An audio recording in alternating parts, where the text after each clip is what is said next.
Firebolt has launched Firebolt Core, the self-hosted edition of Firebolt's distributed query engine.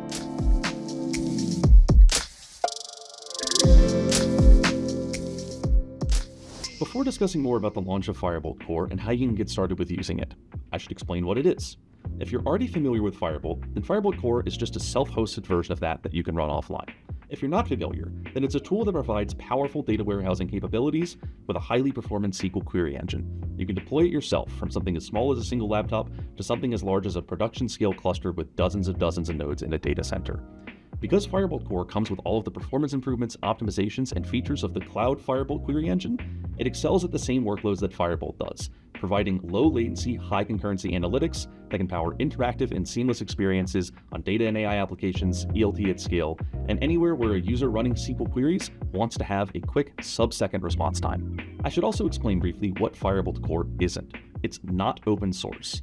This may raise questions, and the reasoning for this is that we don't believe that releasing the code to the public would be a good move for the Firebolt business. In order to continue to develop, promote, and support Core into the future, we need the Firebolt business to succeed, and so doing something counterproductive to the business would be counterproductive to Core itself.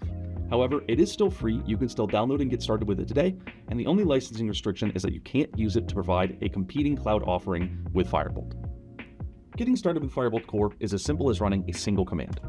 This will download everything you need to run Firebolt and give you a Docker image that you can run to start running Firebolt queries. I'll say yes to this prompt here, and I'll be on a CLI where I can run Firebolt SQL as normal. So, for example, if I want to copy in data and create a table, I can use standard copy into Firebolt SQL syntax and load in one of our sample data sets. Once that's done, if, for example, I want to query that data, I can paste in a query, and you'll see that we return query results back in 34 milliseconds. This is Firebolt working like normal, running entirely on my laptop, entirely for free. Of course, that's only the tip of the iceberg as far as Firebolt Core is concerned. You can do a whole lot more with it than that quick and easy demo can showcase, whether that's reading data from Google Cloud Storage or S3, reading from local Parquet and CSV files, and reading from Iceberg tables.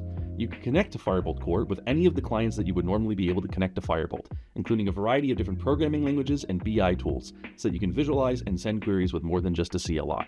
If you're excited to get started with Firebolt Core, links to our documentation, launch blog, and more information are in the description of this video.